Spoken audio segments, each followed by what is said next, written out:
दोस्तों नमस्कार। हम लोग पाचन तंत्र के बारे में अध्ययन कर रहे हैं। देखिए पाचन तंत्र क्या है, कैसे है।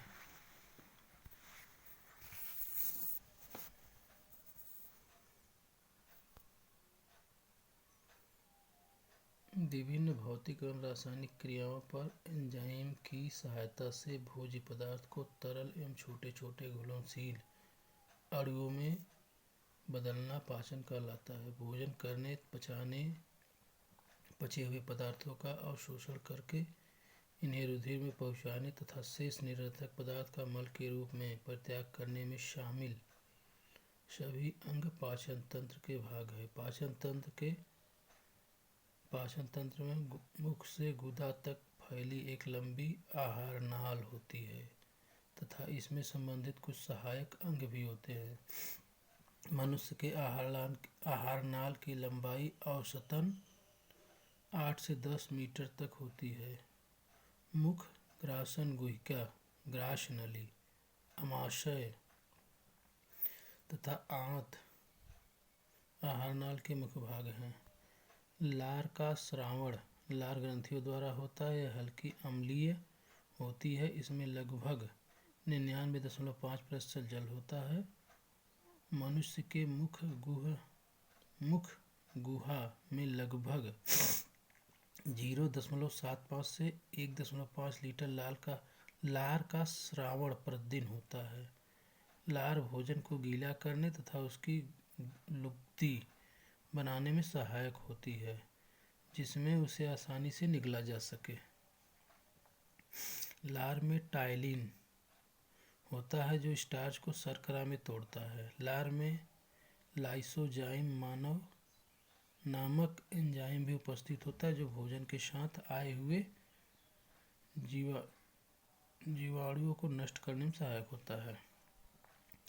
एमाइलेज नामक एंजाइम का स्राव लार ग्रंथियों तथा अग्नाशय द्वारा किया जाता है, जो कि भोजन में उपस्थित स्टार्च का मतलब मंड होता है, को जल अपघटन द्वारा माल्टोज में परिवर्तित करता है, जो बाद में ग्लूकोज अणुओं में टूटता है। यकृत मानव लीवर की सबसे बड़ी ग्रंथि है।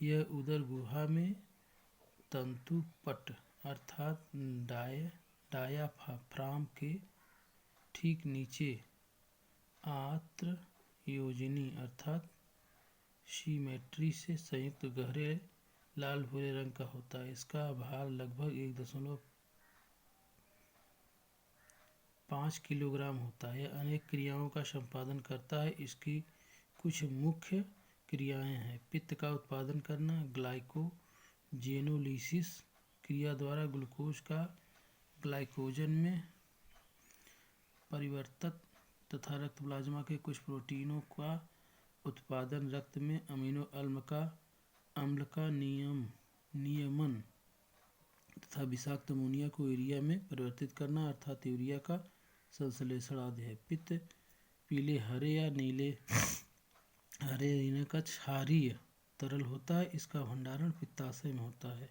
मानव में प्रतिदिन लगभग 800 से 1000 मिलीलीटर पित्त का स्रावण होता है। मानव में पित्त में कोई पाचक एंजाइम नहीं होता। पित्त भी यह लिपिड्स के पाचन एवं अवशोषण में सहायक होता है। यह वसा का पायसीकरण अर्थात इमल्सीकरण करता है।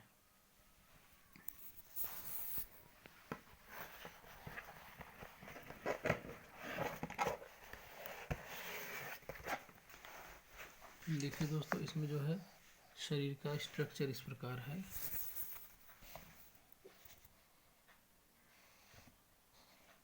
इस प्रकार स्ट्रक्चर बना हुआ है, देखिए दोस्तों।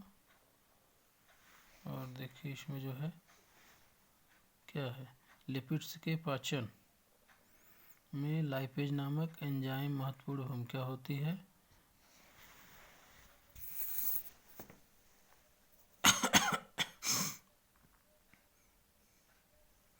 यह लिपिड्स को वसी अम्लों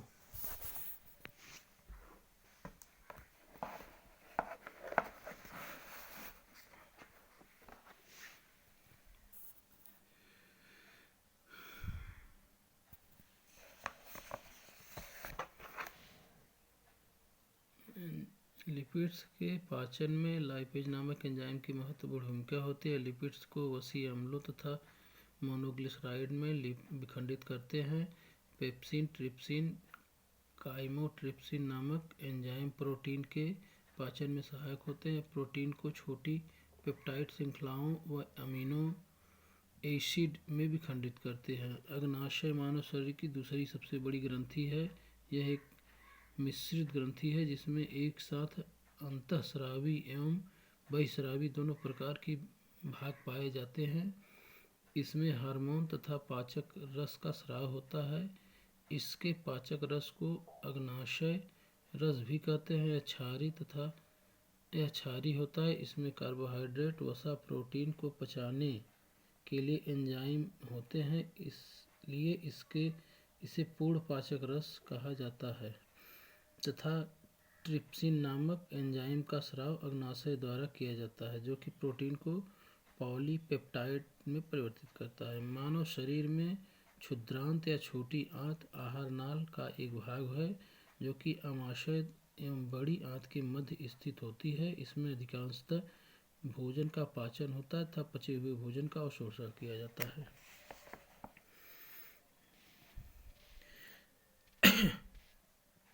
यह ग्रहणी, मध्यांत्र तथा शेषांत्र में विभिन्न विभेदित होता है, जिनकी लंबाई लगभग 25 सेंटीमीटर से 2.5 मीटर तथा 3.5 मीटर होती है। छोटी आंत अत्यधिक कुंडलित नलिका में होती है, जिसकी वयस्क में कुल लंबाई लगभग 6 से 7.6 मीटर होती है। मनुष्य की बड़ी आंत क्रमशः सीकम, कोलन एवं मज्जा में विभक्त होती है। मानव शरीर में स्थित पुच्छ एवं क्रीमिक रूप परिसेचिका की लंबाई लगभग 8 से 10 सेमी होती है, जो कि एक अवशोषी अंग है। इसका आकार छोटे क्रीमी की तरह होता है तथा यह बड़ी आंत से सीकम द्वारा जुड़ा होता है। एंजाइम मूलतः प्रोटीन होते हैं, जो बायो उत्प्रेरक के रूप में जैव रासायनिक क्रियाओं का उत्प्रेरक या उनकी गति बढ़ाने का कार्य करते हैं। जैव क्रिया में एक विशेष प्रकार के एंजाइम का एक विशेष कार्यों को संपादित करते हैं। ये उसी प्रकार कार्य करते हैं जिस प्रकार एक ताले को खोलने के लिए विशेष चाबी होती है। जाइमेक नामक एंजाइम ग्लूकोज को मिथेनॉल में परिवर्तित करता है। इस प्रकार दोस्तों यह जो है देखिए पाचन तंत्र का जो भाग है हम लोगों ने पढ़ा। अगले वीडियो में नया पढ़ा जाएगा दोस्तों। तब तक के लिए नमस्कार। ये देखिए पाचन तंत्र, और अगले वीडियो में इससे अच्छा पढ़ा जाए। इसको देख लीजिए दोस्तों। ये है आहार नाल। मानव का पाचन तंत्र का पूरा स्ट्रक्चर है। जैसे देखिए जीभ है, उसके बाद मुख है, फिर जो है ग्रास नली है, फिर डायफ्राम है, फिर अमाशय है, छोटी आंत है, बड़ी आंत है, गुदा है। और इधर देखिए पित्ताशय है, यकृत है, अग्नाशय, अपेंडिक्स इसमें है। इसमें पित्ताशय में क्या है, वसा का इमल्सीकरण है, पित्त का भंडारण है, अब पित्त का उत्पादन है, ग्लाइकोजेनिक्स है, यूरिया का संश्लेषण, अग्नाशय है। दोस्तों नमस्कार। इसी तरह हम लोग आगे वीडियो देखने का प्रयास करते हैं, और अगले वीडियो में इससे अच्छा जो है पढ़ा जाएगा। तब तक के लिए दोस्तों नमस्कार।